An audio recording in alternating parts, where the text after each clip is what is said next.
We got cords everywhere right now, but we're totally cool with that. Why? Because you listen to the Hot Pass podcast, all right? And we made absolute bags this fucking weekend, baby. Welcome to the Hot Pass podcast. If it's your first time, welcome. If it's not, welcome back. And at this point, you should be listening to the audio version. Now, I'm getting bad at not uploading YouTube videos on time all the time. I didn't get it up the betting show, but we're going to try and get more consistent with that. I just get a little lazy with it, and I get really inconsistent with it. So it just takes a lot of time, all right? It takes a lot of time, and I just get a little annoyed with the processing and all that shit, but we'll get on it. So if you haven't listened to the audio version of the Hot Pass podcast at this point, and listen to the Hot Pass betting show on Friday mornings, if you didn't listen this past weekend, you don't have an extra bag in your bank account, okay? We're going to go through that. We're going to go through the race. We're going to break down both races, and there was some bullshit on fucking Saturday and some crazy shit that happened late in the race if you did not watch. And then Sundays was a pretty boring race, but we'll get into it. So we're not feeling very well. The reason the podcast is coming out late is because I got super stoned as a celebration last night of getting and I never smoke weed. Emphasis on I never smoke weed. And I got super stoned as a celebration and passed out, woke up at like 1 a.m. And I was like, I guess we're doing the podcast in the morning. So your boy is going to get it out no matter what for your ears. It's just on the way home for your drive, or for a Tuesday morning, you get to listen to it. So, yeah, like, rate, and share the podcast. It does amazing wonders for our podcast, and helps us get sponsors in the future. So, if they're not sponsoring us at this point, I don't know what these sports books are doing or anything else, any other companies are doing, because at this point you might as well do it because we're cashing bags. So, okay. So great weekend. I hope you guys had a great weekend. I had a good one.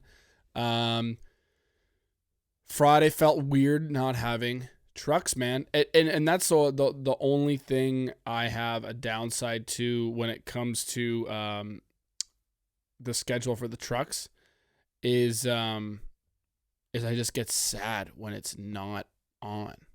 You know, Fridays I'm trying to think of like, what am I going to do all day? I have literally nothing to look forward to other than, you know, I hang out with my girlfriend, we relax, and I hang out with the dogs, we go out date night, whatever. But at the same time, we've been on a crazy schedule, being in Atlanta 2 weeks ago and then Vegas last week, that it is kind of nice just to relax, right? Have a down night. But I just hung out. I don't think we really did. Oh, and I played hockey. Popped in 2 goals there, bud. Oh, fuck yeah. Oh, fuck. Fucking popped in a couple fucking goals, and, you know, it's like we're in the NHL there, bud. You know, put my backwards Dickies hat on, make me look like a full-on hockey fuckboy, okay? And, yeah, and it was a good day, and then just hung out, relaxed, and then Saturday was getting the final betting picks in. Now, before the Xfinity race, obviously qualifying happened. Now, practice happened on Friday, right? Okay, let's touch on that. Practice happened on Friday, and for Cup, and a lot of guys were like saying that, you know, they felt okay, but I feel like a lot of guys brought in crazy shit when it came to the practice because they had the new body styles, because they had the new package, because they had the new tires. They wanted to try out some. So some cars did not look fast at all. And some of them found it on when it came to Sunday. They made a lot of tweaks and stuff. And other guys didn't. And also it was still hard to pass. But practice looked okay. Obviously, Christopher Bell, we called it on Thursday when we made the Hot Pass podcast. I posted it all over my social media super early. That you guys, I was like, man, Christopher Bell's going to be good. Here's my early picks. William Byron, which he also looked well. And Christopher Bell plus 1,200. And then when practice happened, Christopher Bell on the long runs was by far the best car out there. No doubt. And what did I say in the show? I said, hey, Christopher Bell's coming for a revenge on this track. I said that he was by far had the car in the championship better than Byron, better than Larson, and probably up there. Probably not as good as Ryan Blaney, but probably could have battled for the lead. But then blew a brake rotor. So I knew he was going to be coming back for revenge. Some guys I saw on social media took the plus 1,200. But then other guys had to settle for the plus 500, plus 550 after practice. And that shit never changed. Even though he qualified, I think he qualified like 12th or something, outside of the top 10 for sure, he never changed because they knew how fast he was. And imagine if they did. Imagine if they were like, oh, he qualifies outside top 10. Let's give like 7 or 8 to 1. I would have hit it again. I was so confident in Christopher Bell that I would have hit that again. But the 5 to 1, I'm like, not fucking happening. Anything can happen. It happened to us last year with Kevin Harvick. We had the bag secured, and then with like 7 or 6 laps to go, whatever it was, there's a spin late by like Eric Almirola or Harrison Burton, and then William Byron goes and wins the race. Now, did I take William Byron because he's really good here, and I thought that he was going to have a lot of speed, and I just didn't want to get bit in the ass by him if he goes and wins again? Yeah, and we'll talk about that when we get to the Sundays part, but in practice, he didn't show a lot of speed. It was kind of a miss. We had 8 to 1, and then he ended up opening back up after practice, like 11 or 12 to 1. And he could have got that after qualifying, I think, as well. So there was options there, but I just didn't want to miss out on those lines, depending on, like, if he came out super fast. So then Saturday comes along, and we're trying to get our last couple of picks. Now, practice and qualifying happens for Xfinity.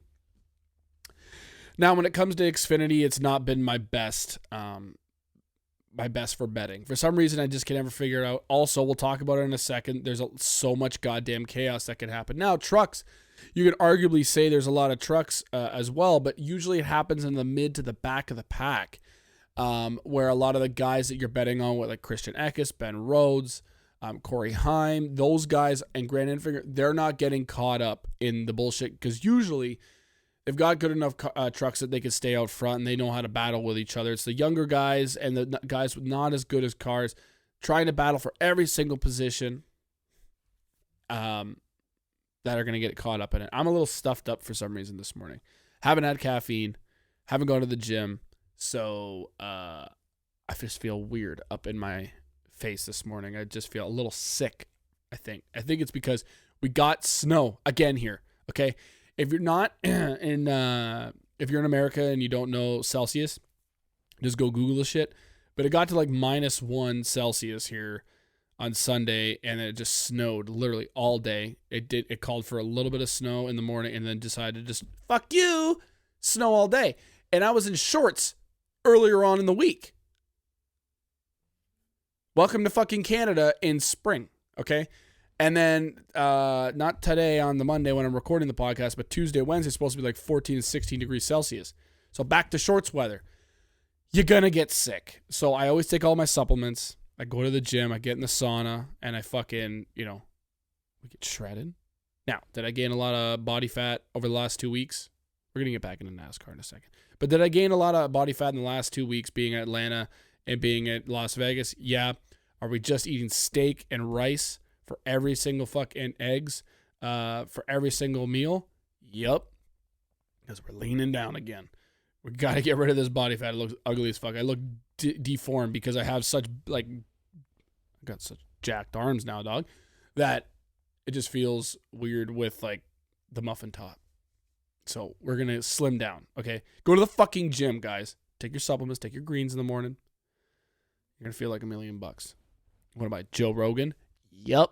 I am the Great White North Joe Rogan that also just loves fucking NASCAR. And if you guys haven't seen, Joe Rogan got a fucking a race simulator too, dude. Cat Williams was on driving that thing. He was driving in a NASCAR oval with one hand, tiny ass, just cranking it. Yeah.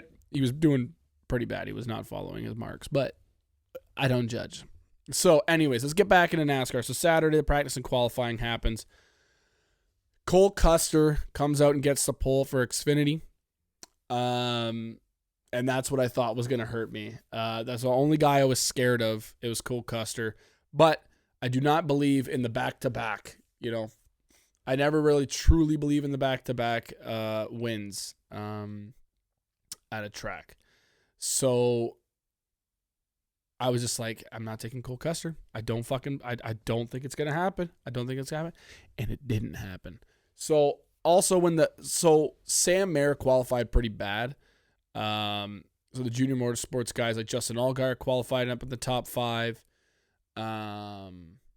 Sammy Smith was okay, but he fell off during the race. Brandon Jones was, I think, 11th, and Sam Mayer was in the 20s. And then they opened up. Now, Brandon Jones, I understand, hasn't won in a long time, and Sam Mayer's had a terrible start to the year. But they opened up Brandon Jones after practice of qualifying. Brandon Jones was 100-1, and Sam Mayer was 90-1 on DraftKings.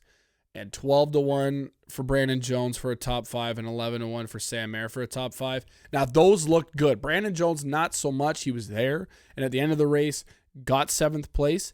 So it could have happened. But I put half a unit to win big. And Sam Mayer, and we're going to talk about it in a second, gets caught up in a bullshit-ass crash that should have never fucking happened. And all of our bets, it would have been a insane day. It still was an insane day. But it could have been even greater. So let's get in to the race. The race starts off very well. Chandler Smith looks great for our bets. We took Chandler Smith plus 700, and then after practice and qualifying, I think he opened up at like plus 300, plus 400, maybe plus 400. I doubt it, but he was fast, man. He was fast. We got on it early. I knew that he was going to be good here, and we hammered the living fuck. The biggest bet I probably ever made on a top 5 on Chandler Smith, and he was there all day. I had no worries about it, but he decides to lead every lap in stage 1. Now, his pit crew kept shooting him in the foot and kept setting him back. And then, eventually we get through the second stage. I think Cole Custer goes and wins the stage. I think it was, if I'm not mistaken.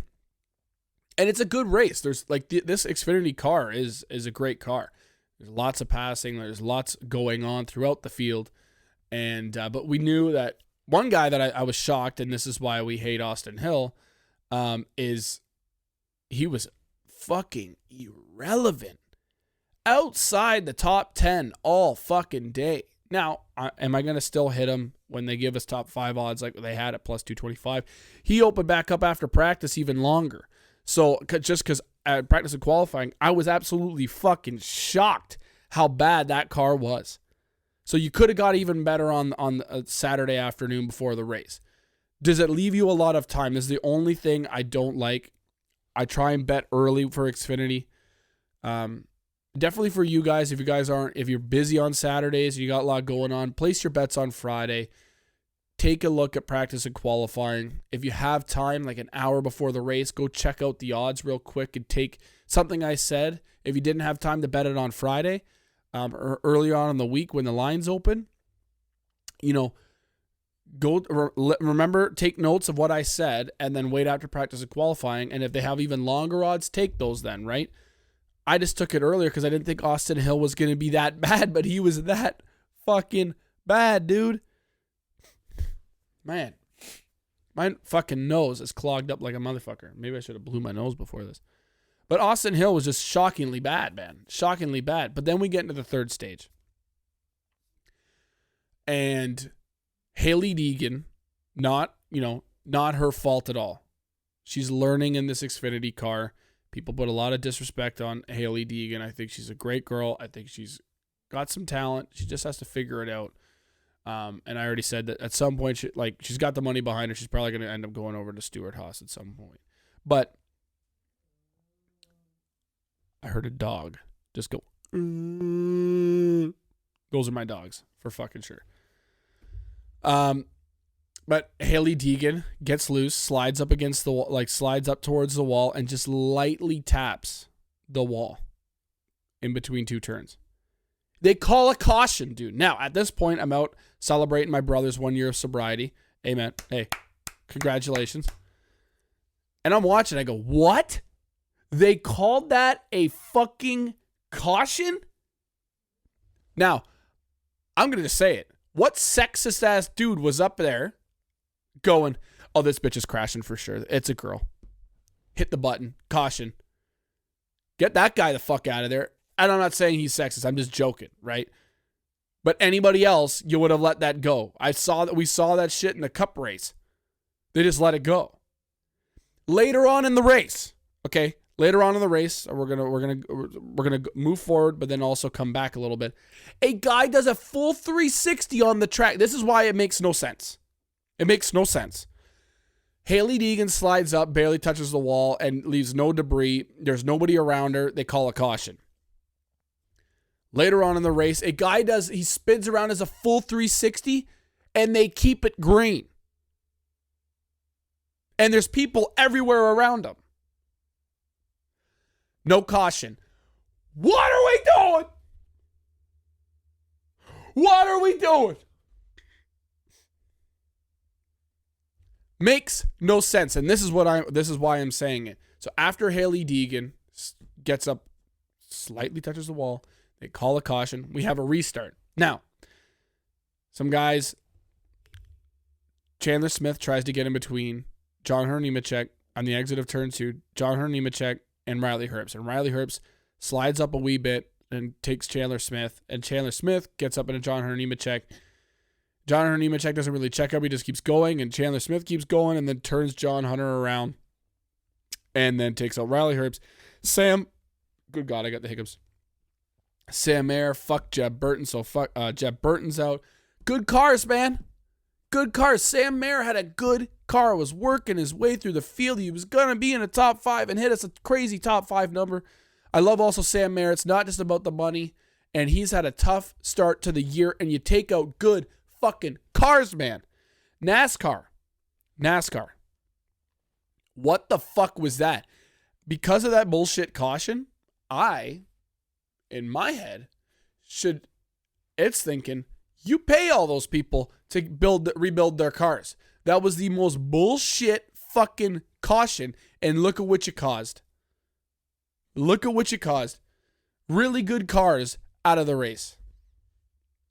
Now, did we end up cashing anyways, and Chandler Smith goes against the win? Yeah, that helps. Later on,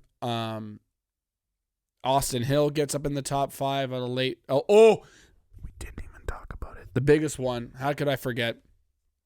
So, after that, they restart. Justin Allgaier gets the lead. And Chandler Smith tries to get to him. Falls off. Chandler Smith's in second and drives around. Justin Allgaier leads a lot of laps. We're getting down to 10 laps, 9 laps, 8 laps. Now I'm sitting at this dinner going, oh my God, fucking NASCAR ruined everything. Chandler Smith was probably going to go win the fucking race. And now I'm pissed off. Sam Mayer would have hit us the top 5. And it would have been an amazing day. Now Justin Allgaier. Now I love Justin Allgaier. And he was going to go win the race. And my girlfriend's sitting there. She's all happy. And then I look up for like a split second to take a sip of my beer or eat some food. And I look back down. And Justin Allgaier spit it out. And he's hitting the wall. Oh my fucking God. What's happening? Now, did I cheer a little bit? Maybe. Just because I'm like, oh, and Chandler Smith's going to go win the race now. And this was with 5 laps to go. Now, I have a hunch. I can't wait to listen to podcasts this week from the guys in NASCAR. What they think happened with Justin Allgaier. I think it was such a long green flag run. He gets down off of the apron or onto the apron and then back up. And when he goes back up onto the track, it was such a long green flag run and these tires are getting so worn out. Then there's that little lip, right? It's like when you go over a little curb, right? He hit it so hard and just on the wrong angle. Immediately you see like smoke coming out the back when he's going down the back straight or down the straightaway there. And then the tire blows and then he smashes it. And I feel bad for Justin Allgaier. And then that's probably going to delay him coming probably on the podcast at any time soon. Because what are we going to talk about? I feel really bad for the guy. He was really pissed, threw his bumper onto his car and shit. He's livid. Well, that brings Chandler Smith to the lead on the restart in overtime. Chandler Smith goes and wins the race. Austin Hill gets 4th place. If he got 3rd place, holy fuck, what a crazy day. It would have even been more. But Austin Hill cashes us to plus 225 for a top 5. And my nose, man. And we have a big day. So what was that? What was our bets for the day there? We had, Chandler Smith plus 700. Chandler Smith top 5 minus 120. That was never in doubt. And then Austin Hill top 5 plus 225. What a great day for betting. Congratulations if you guys took any of those bets. It was big day. Follow me at @FurlongEric_ on all my social media to see what my Xfinity bets are. But you have to listen to the Hot Pass podcast to get in detailed depth of why I'm taking these guys, why they're good here, and every last bet. Because the only time I'm showing you my bets for Xfinity is about 30 minutes before the race. And you're going to be scrambling looking for the bets, right? My whole card. So listen to the Friday morning betting show, and that's where we cash bags. Okay, so then we get into Sunday. Sunday, relaxing. Was going to go over to my buddy's place. He's sleeping. Okay, sick. We're just going to stay home. So we are chilling, watching the race. Christopher Bell's got to make his way through the field. Also Saturday for qualifying, we cashed Denny Hamlin plus 500. That's why you got to follow me at @FurlongEric_ because I put that in last minute that I had William Byron for the pole and Denny Hamlin for the pole. Denny's qualified very well here in the past. He just gotten second and third so many times. And I was like, it should be his time. And then we also had Michael McDowell. That was fucking close. And Denny Hamlin ends up taking it. So we're already up 2 units or whatever with Denny Hamlin. So going into Sunday. So Sunday, we're feeling nice. We're feeling good. Come on with a new reel of Action Bronson. I'm still hurting over the Cheeto Vera loss against Sean O'Malley. And the race is about to start. And we're just relaxing, watching the race. Long green flag run comes, and Christopher Bell is moving. Okay. Now, was it a bit of a boring race? Yeah. Did I end up taking... Now, I told you guys Michael McDowell top 10. That ends up hitting, okay, at plus 400. I didn't end up taking it just because there were so many good cars, and it was going to be hard to pass. And I thought if he loses his position, he's not getting the top 10. Now, there was some calamity. Now, the easiest bets that I said just before, follow me on Instagram, at @FurlongEric_. The race is going along, and just before the race, I said, holy shit, DraftKings has given us these lines. Ty Gibbs over Joey Logano. Martin Truex over Joey Logano. Joey Logano qualified 23rd or 25th or something. And I was on the train of it's going to be hard to fucking pass still. Ty Gibbs qualifying P2. Joey is not catching him for a long time. And they had plus 110, Ty Gibbs over Joey Logano. Martin Truex Jr. qualified 11th. It's going to take him forever to catch Martin Truex. So plus 120 Martin Truex over Joey Logano. Well, Joey Logano it was a pretty boring race through stage 1 and stage 2, and at the beginning of stage 3, it was just chaos and calamity, and Joey Logano gets collected. Now, Joey never really made it inside the top 20. He was in 20th and longer for a while, and Martin Truex and Ty Gibbs are up there. Even Ty Gibbs had pit issues and fell down to 15th or 16th, 17th at one point. And I was still Ty Gibbs got a way better car than him. Toyotas are dominating. This is not a time to freak out. He's going to be fine.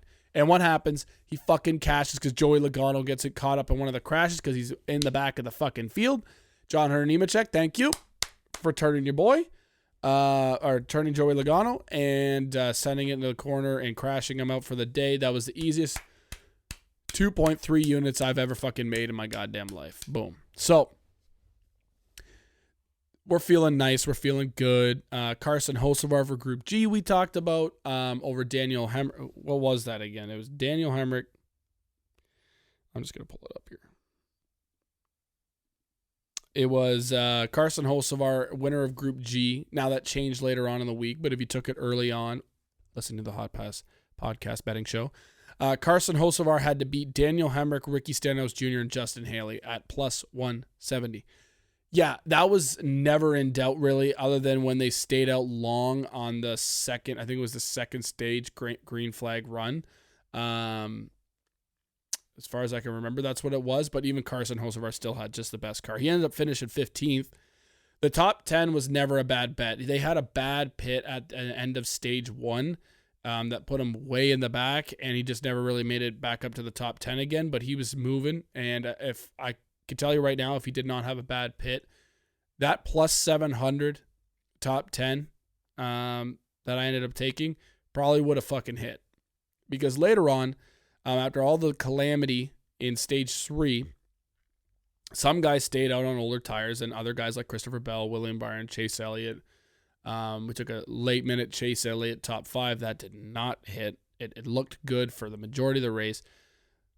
Tyler Reddick as well went in and got new tires, and it was hard to pass. These guys on older tires, not by much, but older tires and worn down.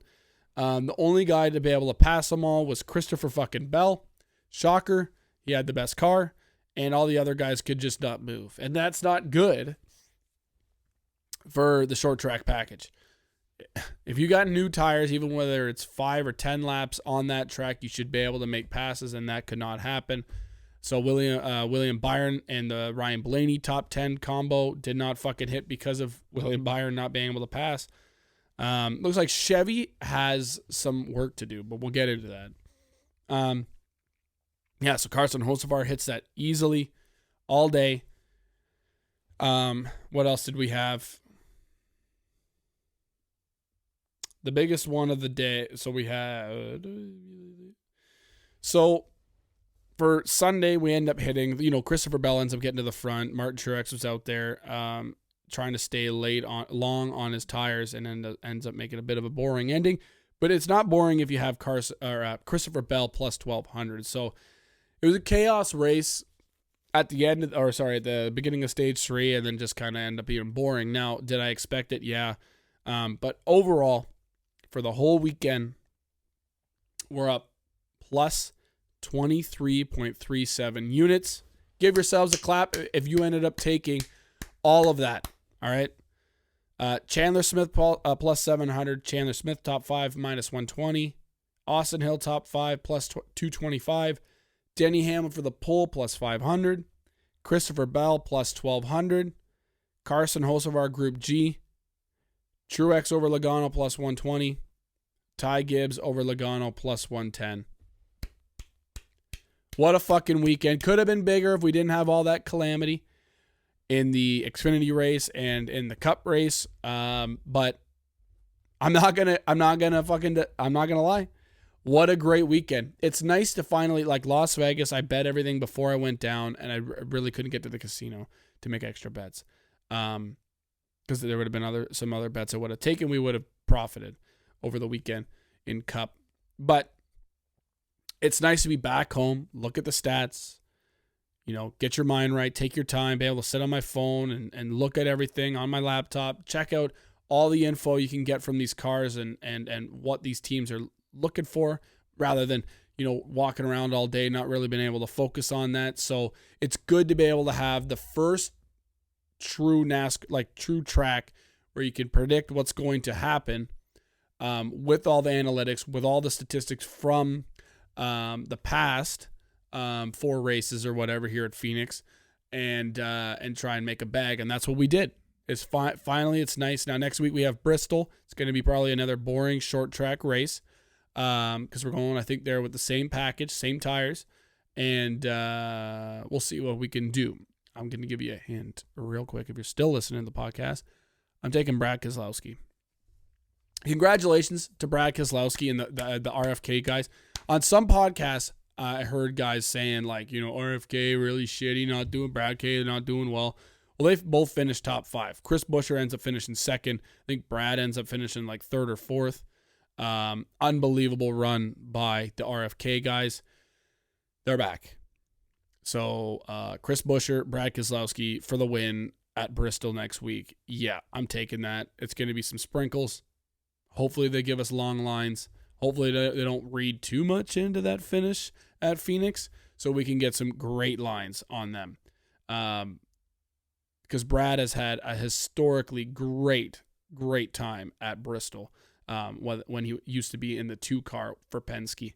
Even in RFK, he's finished pretty damn well too. So that's just my early hint on what I'm going to be taking early on when the lines open up for Bristol back on the concrete.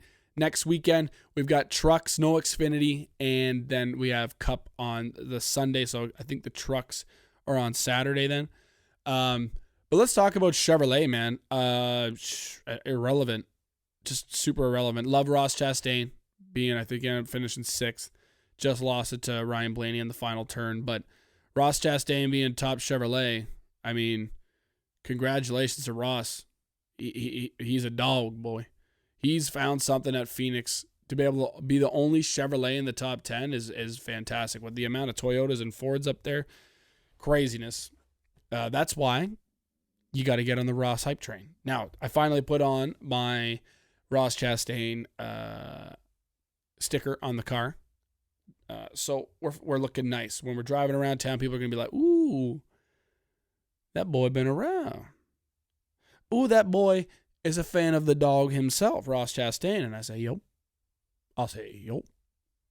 Hell yeah, brother. So I'm an idiot. I sound like such an idiot. But the Fords being very good there. So when it comes to Phoenix in the fall, we're definitely taking Michael McDowell.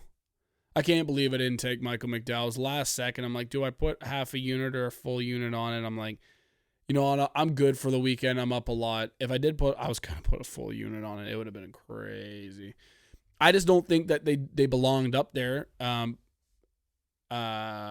He should have been out just outside the top 10 because a lot of these cars like Reddick, Byron, and Chase Elliott and Bowman all had fresher tires.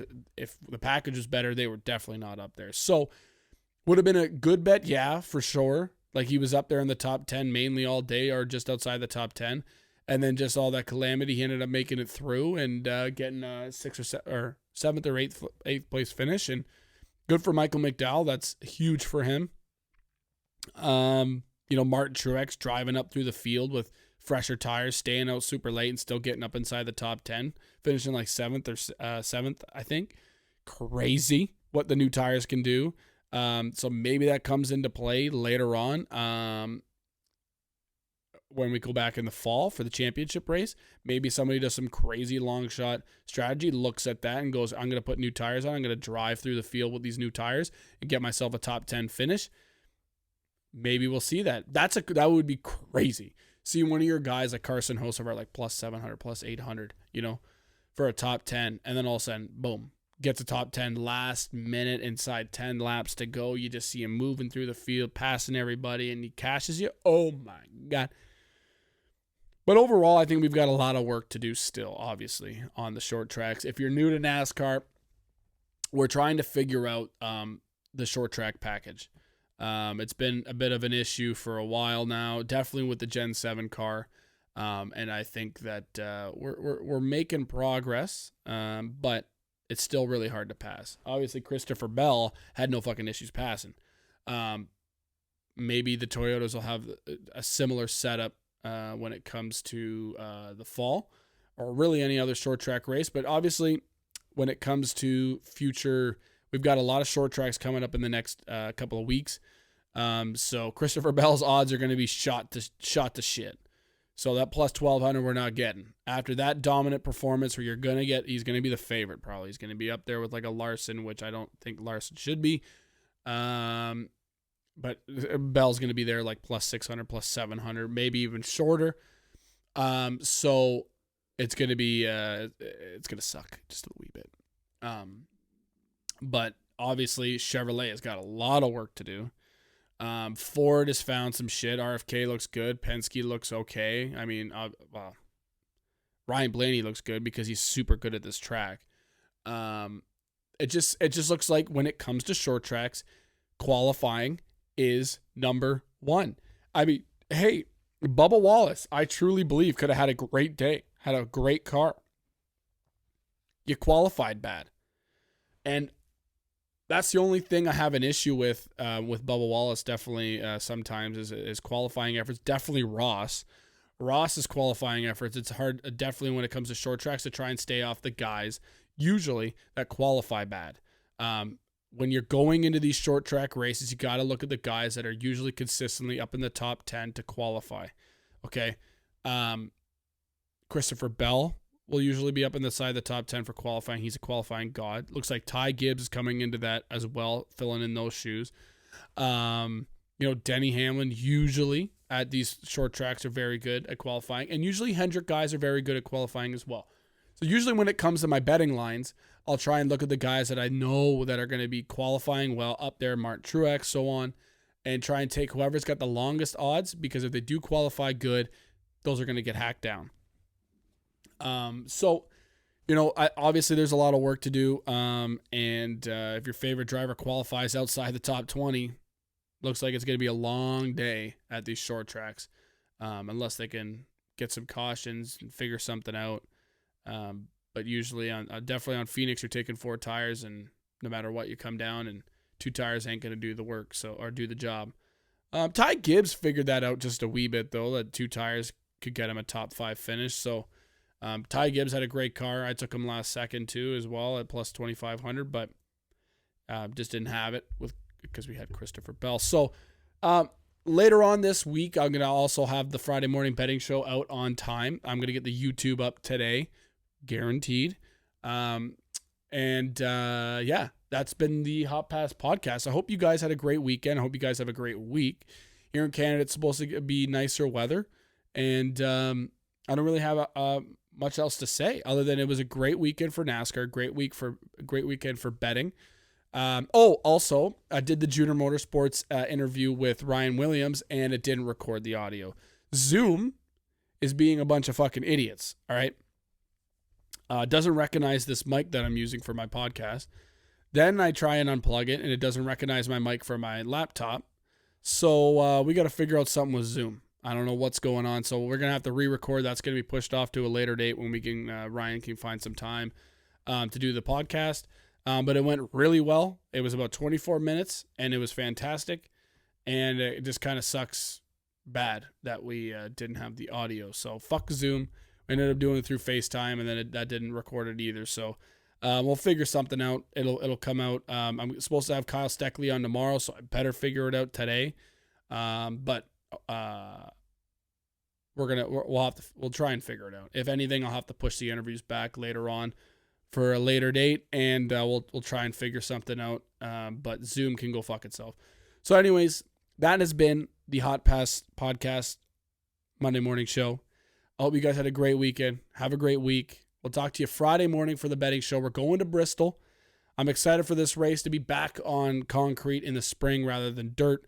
And let's go cash a bag. Also, shouts out to Rusty motherfucking Wallace on the shirt, on the YouTube. This shirt has cashed me thousands and thousands and thousands of dollars every time I wear it. Or we're dead damn close. Second place usually. This shirt has got some juju in it. So, or maybe we'll just keep wearing it. We'll see. We'll talk to you guys later. I'll talk to you on Friday. Go watch some fucking NASCAR. It's the greatest motorsport in the world. It's not F1. F1, you win by 22 seconds, and it's boring as shit. So, NASCAR all day. Be a fan. Get it back in Canada. And that has been the Hot Pass podcast. We'll talk to you guys later. See ya. Have a great week.